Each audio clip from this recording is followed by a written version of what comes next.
Hi, before starting with today's editorial, I'm very sorry for not posting videos from past few days.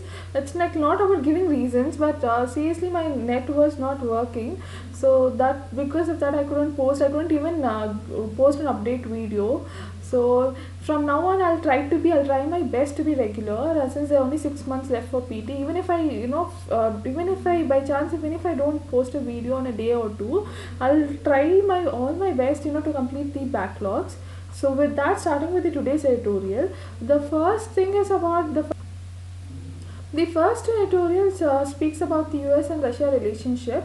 So now, looking at the background, let's look at the what is Cold War. After the end of Second World War, there were two superpowers, namely US and Russia. There were differences because of the problem of reconstruction after the World War, and there was difference in the philosophy, political disbelief, then diplomacy with each other, then competition and weapons, spying, then poisoning, convincing of media. This were all the forms of the Cold War, and the word Cold War was used for the first time by the American diplomat Bernard Baruch while explaining the world tense situation. So you can use this in essay. So USA, it wanted capitalism and democracy across the world, and and Russia, which was known as the Soviet Union, wanted communism. Now, looking at the causes of Cold War, as seen earlier, first mainly because of the supremacy or the conflict between the two powers, and there were no other power which could influence the international politics other than America and Russia after the Second World War. In the World War, England, France, Germany, Italy were destroyed greatly, and Japan was devastated because of an atom bomb, as we know. So, and the other reason was that USA wanted capitalism and democracy, and Russia wanted communism. So there was this arms race in between these two superpowers. So, which leading to the formation of NATO, SEATO, others, etc. And ultimately, there was this collapse of Soviet Union and end of the Cold War. So, after the end of the Cold War, now coming to the present scenario.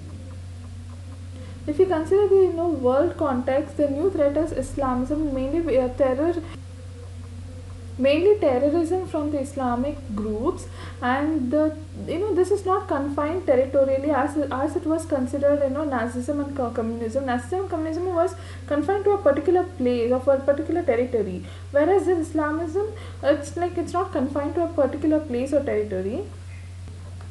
Now, coming to the various tensions between the two countries, US and Russia, one taking the Ukraine issue after the annexation of Crimea by Russia, there were sanctions, from the USA, and also deployment of the ballistic missile defense and provocative military activities on Russia's western borders and in the Black Sea.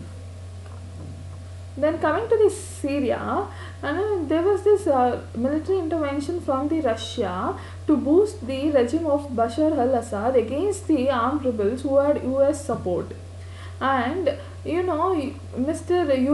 Obama, who was the president of USA, he remained largely a spectator when Russia reshaped the Syrian conflict, first through the military campaign and then through the multilateral diplomacy without the involvement of the USA.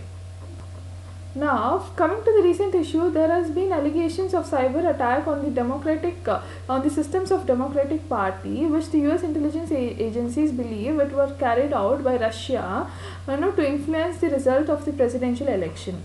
Now, as a result, President Barack Obama, has decided to slap more sanctions on Russia and also sacked, 35 Russian diplomats in the USA.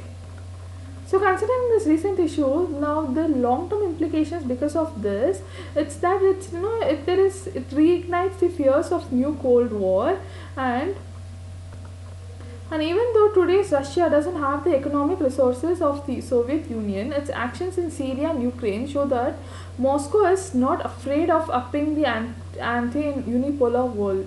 So it shows that even though Russia is not as rich in economic resources as it was, but still it has that capability of power to go to give a tough fight to USA. And also, the President Barack Obama is further complicating the matters of foreign policy for his successor, Donald Trump. Coming to the Mr. Obama's perspective, in the last NATO summit during Obama's regime, it resolved that NATO was to deal with two distinct threats, one on the east from Russia and on the south and southeast from Islamist groups. So the present USA under the Barack Obama considers that it has to deal with two threats. One is Russia and other is from the Islamist groups. But Donald Trump, he believes that NATO has to repurpose itself and focus on fighting the Islamist threats. So he doesn't see Russia as a threat. Now the question is, what will Trump do? Let's say one thing is that if he goes completely against the Obama's administration policies, he will upset the establishment, including leaders from his own party. But if he doesn't, he will fail on his promise of reshaping ties with Russia and potentially raise tensions further. So either way, Russia is back as a top challenge on the US foreign policy landscape. Now, moving on to the next editorial. Not just about quota, this is about the recent survey conducted in just few in Delhi. It's about the taking people's concerns on the reservation which is prevalent in our country.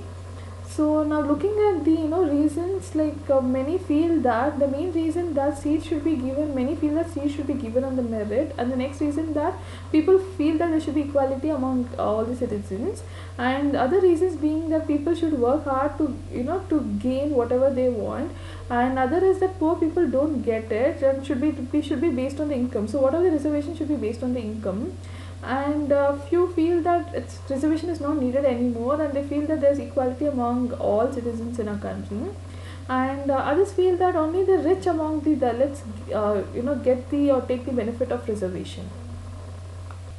Now, the first reason for people being against the reservation is that seats should be given on the merit. So, when people say that jobs and seats in schools should be allocated on the basis of merit, they are referring to the fact that people from the reserved categories are often given a concession of a few points in exams and in interviews. So, this view, what it does is that it overlooks the important disadvantage that people from the reserved categories face in going to school or getting jobs today. So reservation is a useful skill to level the playing field. So we cannot expect groups who have been historically deprived of the education, skills and access to other means of economic mobility to suddenly start competing with those from the groups who have had access to this means for centuries. So when you have not provided anything to a group, you can't expect it to be as competing strongly with other group which has all the facilities.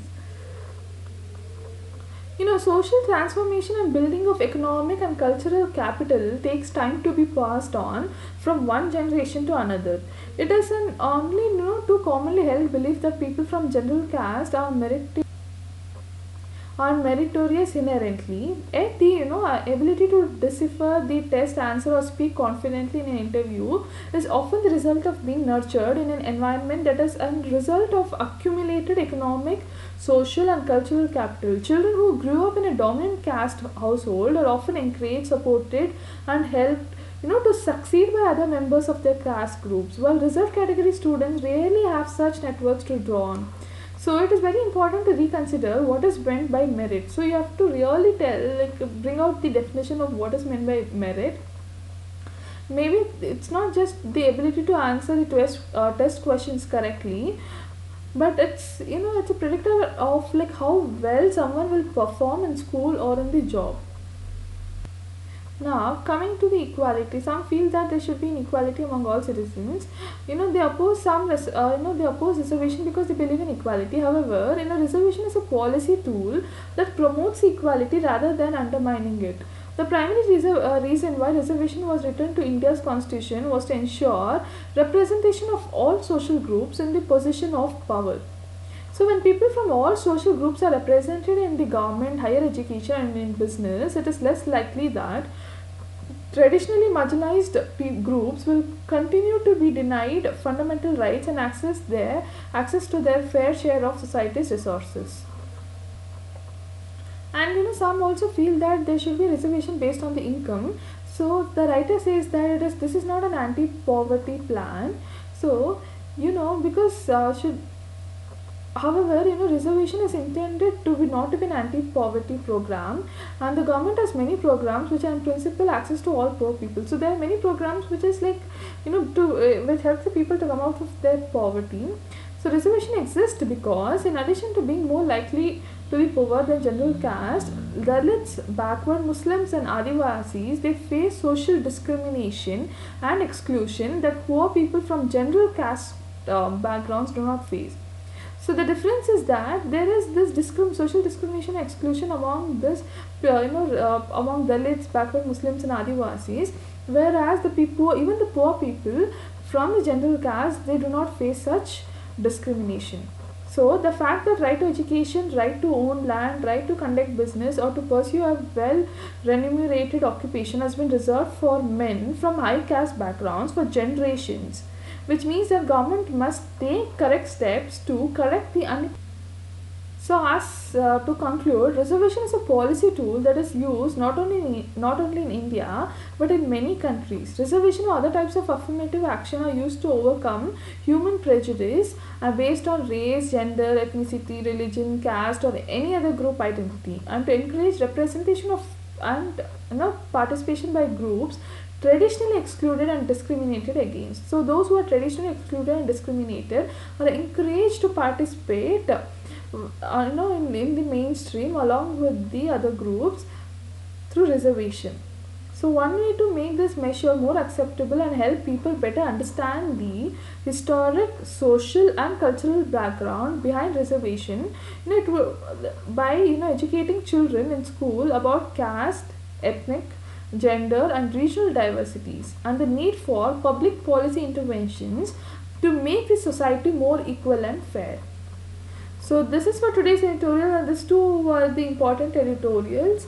And again, I'm very sorry for not posting from past few days. If you have liked this video, please subscribe to my channel and please share with as many as possible. So it's like a motivation for me to keep doing such videos. And thank you.